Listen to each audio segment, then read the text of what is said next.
Salut à tous, je suis allé voir le dernier Tomb Raider au cinéma et quand on sait le passé qu'il y a entre l'adaptation des jeux vidéo au cinéma, on pouvait décemment avoir peur. Il se trouve que c'est plutôt un bon film et je voudrais vous en parler.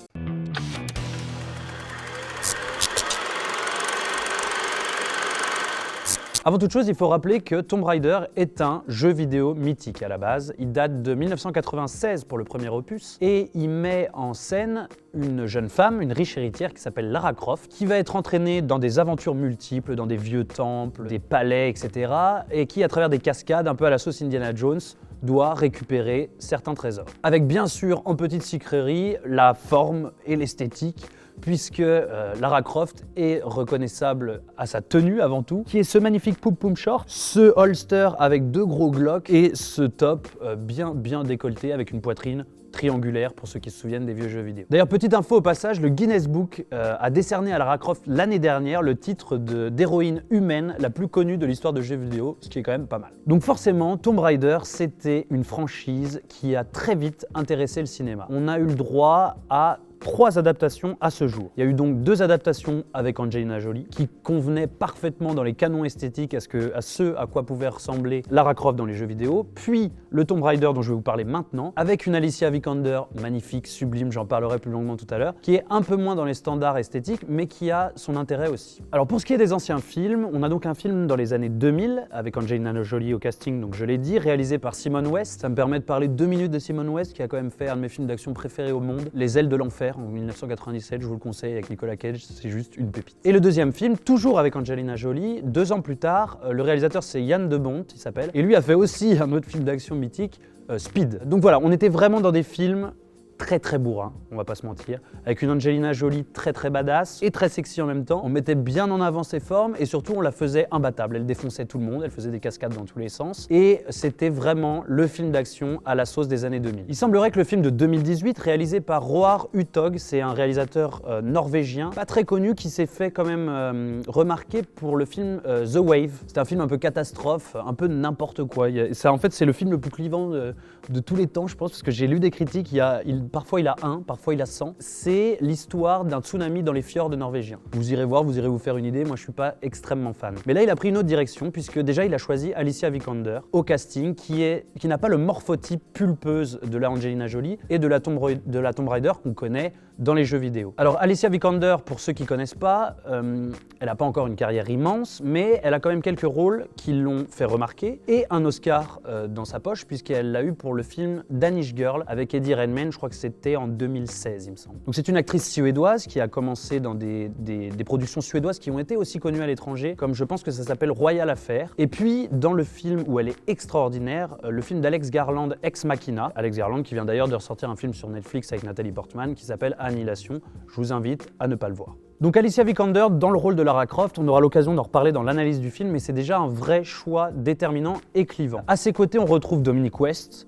Dominic West, un acteur mythique plus pour sa trajectoire dans les séries. C'est notamment McNulty dans The Wire, le protagoniste de The Wire, ce qui n'est pas rien. Et il joue dans la série qui est très cool, The Affair. Et puis toute une ribambelle de second couteaux, de second personnages, qui sont aussi des acteurs très intéressants et qui ont un intérêt vraiment important dans l'histoire. Les seconds rôles sont réussis dans le film Tomb Raider. On a le bad guy qui est Walter Coggins, qui est un acteur, en fait vous le voyez, c'est ce genre d'acteur où vous voyez son visage, vous vous dites « Ah mais lui je le connais, il a joué dans quoi déjà ?» Et ben c'était un des acteurs qui est vraiment magnifique dans Les 8 salopards de Tarantino. Et puis je voulais citer au casting Daniel Wu, qui joue un peu le bras droit d'Alicia Vikander dans le film, et qui lui est dans une série que j'adore, dont on parle peu et qui pourtant est énorme, c'est Into the Badlands. Et puis la French Touch, Cocorico. On a aussi Christine Scott Thomas, un peu en mère adoptive, en tutrice d'Alicia Vikander et qui, vous le verrez, aura un rôle très important. Petit rappel très rapide du pitch avant de rentrer dans l'analyse du film. On est dans une adaptation presque stricto sensu du jeu vidéo Rise of the Tomb Raider qui est sorti en 2013 et qui lui parlait vraiment des débuts de Lara Croft qui se révèle être la Tomb Raider qu'on adore dans les jeux vidéo. On commence avec une Alicia Vikander, donc une Lara Croft, qui n'a pas encore accepté l'héritage de son père, qui n'est pas encore au courant de ses activités un peu annexes, qui est de chasseur de trésors, de légendes, de mythes, etc. Et donc qui peu à peu va découvrir l'héritage familial et avec lui tout le poids des découvertes et des quêtes qu'elle va devoir mener. Donc voilà, on est dans un film d'apprentissage et de, vous savez, les classiques de on part d'une femme un peu timorée, un peu timide, pas très courageuse, à une femme qui se révèle être une bête et vraiment une des aventurières les plus accomplies de ces derniers temps au cinéma. La chose qui me semble évidente, c'est que dans l'analyse, la première chose à analyser dans tout ça, c'est vraiment le personnage de Lara Croft, et donc c'est lié entièrement au choix d'Alicia Vikander. Petite info petit secret de tournage, l'entraînement qu'a suivi Alicia Vikander est juste hallucinant. Elle a pris, je crois, 6 kilos de muscles, elle mangeait 6 fois par jour, ce qui pour elle, je pense, doit être beaucoup. Je lisais une interview de son préparateur physique qui disait qu'elle mangeait... C'était un régime à base d'avocat, d'huile et de poulet. Donc je pense que pour elle, elle a dû craquer complètement. Et quand on la voit dans le film, effectivement, elle est incroyablement musclée, mais elle reste quand même très très filiforme. Donc si elle a vraiment pris 6 kilos de muscles, je me demande clairement à quoi elle ressemblait avant. Et donc vous voyez où je veux en venir depuis le début, c'est la question peut-être centrale. C'est le point qu'on remarque le plus, mine de rien, dans les jeux vidéo et donc dans les films après d'Angelina Jolie, puisqu'ils ont suivi vraiment cette idée. C'est la question un peu de l'érotisme, de la mise en avant du corps pulpeux, de la poitrine. La poitrine de Tomb Raider et son mini-short, c'est quand même deux des attraits les plus connus du personnage. Et ben il se trouve que là, il y a eu vraiment un changement d'approche dans le personnage. Fini Angelina Jolie, ses lèvres pulpeuses, sa poitrine quand même généreuse. Là, on est vraiment dans Alicia Vikander, brute, très très filiforme et qui a un personnage qui ne repose absolument pas sur l'érotisme. Même dans ses dialogues, dans ses aventures et dans son rapport aux autres, elle n'est pas du tout dans la séduction comme pouvait l'être Angelina Jolie. Effectivement, on est dans un moment, surtout à Hollywood, avec le MeToo, Weinstein, etc., où ce rapport à la séduction, au côté très pulpeux, au corps vraiment qui est mis en avant, on met en avant la poitrine, c'est un peu lourdeau. Peut-être que le réalisateur s'est dit on va peut-être essayer de faire un personnage un peu différent et arrêter de jouer avant tout sur ses attraits physiques. Je sais et je pense que ça va faire hurler énormément de gens qu'on ait trahi un peu le personnage initial, celui des jeux vidéo.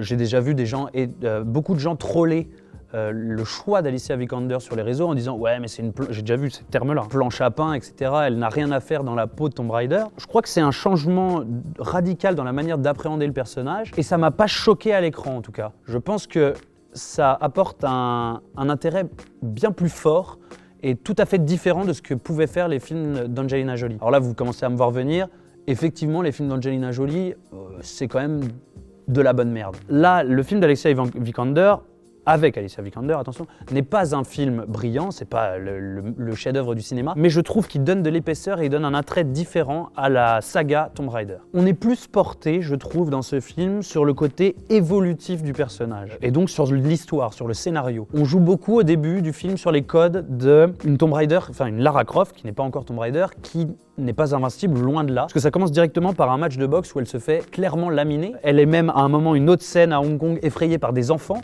Enfin, on a vraiment un personnage qui est plus fragile et qui doit apprendre peu à peu à se faire violence pour arriver à cette scène mythique où elle est dans la boue et elle est en combat à main nue dans la boue contre un homme et elle tue au final sa première victime. Donc là on a vraiment une sorte de rituel, de rite de passage pour que cette femme qui a un corps plutôt de fille devienne vraiment femme et une femme vraiment très très dangereuse. On le verra dans la deuxième partie du film. Donc on n'est pas dans le truc établi de base, c'était le choix qui avait été fait dans les films d'Angelina Jolie, où c'était une femme badass, d'énormes flingues, elle était en moto, elle était dans tous les sens. Là on a pris un parti pris différent. Et d'ailleurs j'ai beaucoup aimé le début du film. C'est un peu un film d'action de hipster, on comprend pas, genre musique un peu tendance. Et au lieu de faire des courses de moto, etc., en fait Alicia Vikander n'a pas encore accepté l'héritage de son père, qui est multimillionnaire, et du coup elle doit faire un taf de livreuse à vélo, de coursier. Et donc ça commence par une gigantesque course-poursuite en fixie, donc avec une musique incroyable. Donc on est vraiment dans un film limite comédie d'action un peu hipster, et ça marche très bien et ça capte l'attention du téléspectateur. C'est le deuxième point que je voulais soulever dans cette analyse, c'est qu'on est dans un scénario bien sûr classique de chez classique, mais qui se permet des petits pas de côté pour donner une autre qualité au film. On est bien sûr dans le truc traditionnel de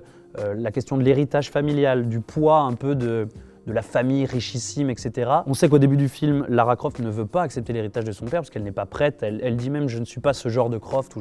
Enfin, c'est un truc, c'est peut-être un poids trop important pour elle. On est un peu d'ailleurs dans un parallèle un peu Largo Winch, où l'héritage familial au départ, c'est pas pour lui s'en fout, il veut mener sa vie. Il n'a pas prévu de prendre la tête de l'entreprise et d'être un multimillionnaire qui va à gauche à droite pour négocier des contrats. On est exactement dans ce cas-là, elle préfère galérer, elle préfère être dans l'ombre, et peut-être qu'elle a besoin de ce temps pour s'épanouir et devenir enfin elle-même. Ce qu'il faut comprendre, c'est qu'on est dans le vrai film d'aventure avec tous les codes que ça comporte. Donc je l'ai dit, cette question d'héritage, cette question de chasse au trésor. On est vraiment dans un film de quête d'un trésor, ou en tout cas d'un tombeau caché, etc. Les parallèles avec Indiana Jones, ils sont nombreux, ils sont multiples, ils sont même parfois un peu trop grossiers. Il y a notamment, avant d'arriver au tombeau final, etc., tout ce qu'on appelle des épreuves à passer où la vie des hommes est en danger. Enfin, en gros, il faut résoudre des énigmes d'archéologues. C'est le classique Indiana Jones, quand il est dans la quête du Graal avec le temple, etc., où il faut résoudre des codes, des hiéroglyphes, des énigmes. On est exactement dans ça, peut-être un peu dans l'abus, mais on ne peut pas s'empêcher d'avoir ce petit plaisir coupable, ce regard d'enfant et de kiffer ce film d'aventure pour ce qu'il est.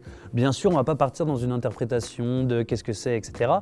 On passe un bon moment de cinéma devant un film d'aventure qui nous rappelle certains trucs de notre jeunesse. À partir de là, la question en fait centrale de tout ça, et je pense que beaucoup de gens se l'ont posée, et peut-être que ça va grincer des dents, c'est la question de la fidélité du jeu vidéo par rapport à ce qu'on voit à l'écran. On l'a déjà dit avec Alicia Vikander, c'est une petite trahison, ok, mais pour moi c'est une trahison qui va dans le bon sens. Il y a ensuite la question qui est forcément fondamentale de l'intégration des cascades, des galipettes. On sait qu'on a le truc, Tomb Raider c'était avant tout un jeu vidéo où tu te servais moins de tes pistolets que de tes bras pour grimper à droite à gauche, éviter des pièges, notamment il y a le saut mythique là où elle saute avec les bras. Là, c'est un truc, c'est quand même mythique. Du coup, la question était de savoir comment ils vont intégrer les cascades dans ce film. Eh ben, je trouve que c'est plutôt bien fait et surtout fait naturellement. Il n'y a pas de truc grossier qui débarque d'on ne sait où. C'est intégré dans des courses-poursuites, dans des scènes d'action où il y a forcément de l'escalade, des trucs à éviter, enfin les grands classiques. Et je trouve que c'est fait avec intelligence et surtout esthétiquement, c'est pas immonde comme le laissait présager la bande-annonce. Si vous regardez la bande-annonce, honnêtement, j'y suis allé un peu flipper parce que la bande-annonce ne donne pas vraiment envie. Elle est assez moche au niveau esthétique.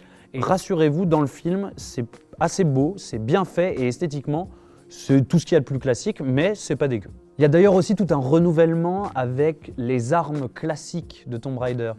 Étant donné qu'on est encore du côté Lara Croft et pas encore du côté Tomb Raider, elle n'a pas ses mythiques pistolets. Elle n'a pas non plus son mini-short, j'en profite pour le dire, elle est en treillis. Donc elle n'a pas ces deux immenses guns et du coup elle a des armes beaucoup plus classiques, un peu plus sauvages, qui sont l'arc, qui est son arme de prédilection, et ce magnifique piolet, un peu d'alpinisme, qui est juste incroyable, qui lui sert concrètement à tout, à s'accrocher, à buter des mecs. Ce qui est typiquement l'arme parfaite pour un épisode de Walking Dead. En tout cas, elle le trimballe partout et ce renouvellement d'armes fait que c'est un peu moins bourrin, c'est un peu plus dans la cascade et ça, c'est vraiment bien réussi. Le seul truc moche au final, peut-être, mais c'est rien, c'est qu'un détail, c'est ce moment où il y a un gigantesque saut dans l'eau. Ça m'a rappelé le côté un peu what the fuck du saut dans l'espace de Leia dans le dernier Star Wars. Genre tu te dis mais qu'est-ce qui est en train de se passer? Enfin c'était un peu what the fuck, mais sinon esthétiquement c'est bien réussi. En parlant de parallèle avec Star Wars, il y a une autre chose qui est un peu foirée, enfin qui est un peu étonnant, c'est le personnage de Dominic West, qui est ce père qui en fait a disparu depuis des années et que Lara Croft va au final va s'évertuer à retrouver. Et comme de par hasard, on va retrouver au fond d'une grotte. Il est barbu comme ça, il a des cheveux comme ça, il est devenu complètement fou après 7 ans passés tout seul dans une grotte. Il fait penser à un mélange de Mark Hamill dans le dernier Star Wars et de Yoda dans les vieux. Il parle tout seul, il est fou. Il a un côté aussi Atoll les opticiens, parce qu'il est quand même sur une île, on dirait Antoine. Et il est un peu grotesque dans sa manière de la manière dont il est amené. Dominic West joue bien, il a une vraie présence, et peut-être que sur la fin, il est un peu plus intéressant, mais l'apparition de ce personnage, t'es genre en mode, ouais, ils en mettent un peu des tartines. La conclusion de tout ça, c'est que oui, Tomb Raider est un film cousu de fil blanc. Dès les 15 premières minutes, on commence à établir un peu à peser le pour et le contre et à savoir que ça va se passer. Ça, à un moment, forcément, il va y avoir ça. Mais en fait, on prend notre pied, on oublie ça, on est dans un film d'aventure, on se laisse porter par quelque chose qui est bien fait, c'est cohérent. Il y a quelques partis pris qui sont intéressants, il y a certains qui vont crier à la trahison, mais moi, j'ai beaucoup aimé les partis pris et en ça, j'ai vraiment passé un bon moment. Tout ça m'emmène donc à mon verdict. Quelle note j'aurais mis? J'ai mis la note de 6,5 sur 10. Ce en soi n'est pas une note révolutionnaire, mais pour un film d'aventure et d'action qui n'a pas une épaisseur immense, c'est pour moi une bonne note. Je suis un fan des jeux de la première heure, plus dans le même délire. On n'est pas exactement dans le même truc, mais les choix qui ont été faits m'ont plu. Le choix d'Alicia Vikander, C'est définitivement la femme la plus belle du monde. Je suis amoureux, mais au dernier stade. Elle a une présence devant la caméra parfaite et elle a réussi. Je pense qu'elle s'est lancée un défi perso de jouer ce personnage et je crois que c'est réussi. Elle le fait un peu dans la retenue, sans en faire trop. Et quand il s'agit d'envoyer les watts, elle le fait. Et ça, c'est vraiment réussi et on sent qu'il y a une bonne actrice qui se cache derrière ça. Donc c'est très important que Lara Croft soit au top et effectivement Alicia Vikander est au top. Et étant donné le twist final qui est d'ailleurs lui aussi cousu de fil blanc, c'est un peu dommage mais bon, on peut s'attendre légitimement à une suite avec Alicia Vikander je pense. Mais très bon film d'aventure, si vous voulez passer un bon moment, courez-y. Voilà, c'est tout pour la critique du dernier Tomb Raider qui, vous l'aurez compris, m'a plu bien plus que ceux d'Angelina Jolie. D'ailleurs parce que je pose un petit bémol sur Angelina Jolie, j'ai jamais trouvé que c'était une actrice incroyable. Et là dans les Tomb Raider, c'est quand même le film d'action des années 2000, un peu bourrin, un peu pourri. Je trouve que là on a bien redressé la tête, on s'est effectivement égaré des jeux vidéo. Mais c'est le bon choix et c'est un bon film et j'attends la suite vraiment avec impatience. N'hésitez pas en commentaire à nous dire ce que vous en avez pensé, si vous n'êtes pas du tout d'accord avec moi, si vous criez au scandale ou si au contraire ça vous a bien plu. On revient très bientôt avec de nouvelles vidéos. En attendant, likez, partagez, abonnez-vous. Ciao!